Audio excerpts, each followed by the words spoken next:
sure for all the wives here, you've heard your husbands tell you, I love you so many times.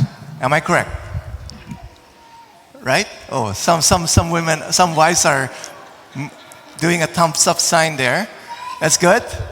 But what if your husband would just say, I love you, but would not provide for your needs, when you're sick, will not take care of you, will not remember special occasions like birthday or anniversaries or Christmas, right? When you're sick, will not be there to take care of you, and also would be unfaithful to you. Could you say that your husband really loves you? Yes or no? No. There's a saying, right? That you can't just talk the talk, you must also walk the walk. And what does that mean? It means a person should support what they say, not just with words, but also through actions. Actions. Words, not enough. It must be proven by actions. And Mother Teresa once said this, love, okay, Mother Teresa once said this, love to be real, it must cost, it must hurt, it must empty us of self. And this is what Jesus did. That's why I started with an imagery of husbands loving their wives. Because that's the imagery of Jesus. Jesus is the bridegroom. And we, the church, is the bride. And Jesus did not just walk the walk. Did just talk the talk. He did walk the walk. Right? He did not just tell each and every one of us how much He loves us, but He also showed His love for each and every one of us. He showed His love by suffering and die on the cross for us. And we see that, right, in our first reading today in Isaiah chapter 53. It says there, He was despised and rejected by men, a man of suffering and acquainted with infirmity. Surely He has borne our infirmities and carried our diseases. Yet we accounted Him stricken, struck down by God, and afflicted. But He was wounded for our transgressions, crushed for our iniquities.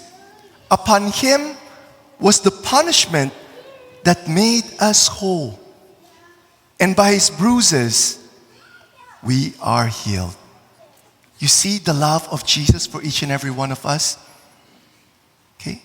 By His wounds, we healed. By His death, we continue to live on. That's how much He loves us. And there's a private revelation given to a lay woman in Ireland. And when I read this, the Lord is also speaking these words to each and every one of us. So I hope when I say this, listen, ponder, and then meditate. Okay? Jesus said this, when you look at my wounds, do you see how much I love you? I want you to look at my crucified form and believe that you are worth total love, total dedication, total immolation.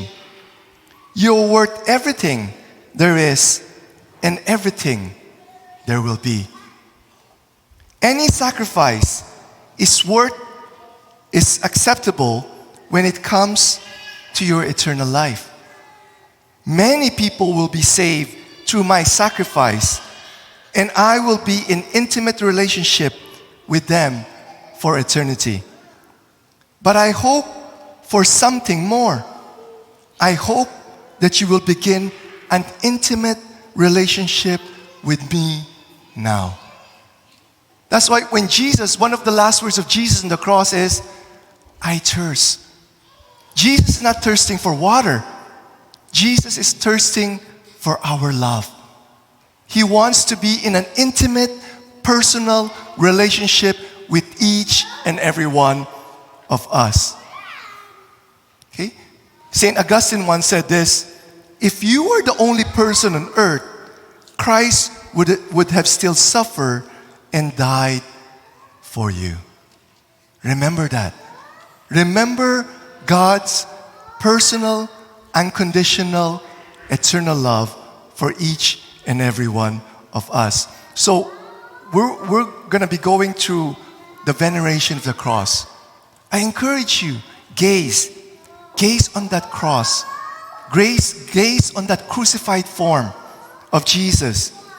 And imagine Jesus saying this to you: when you view my wounds, please accept them as evidence of my total personal love for you.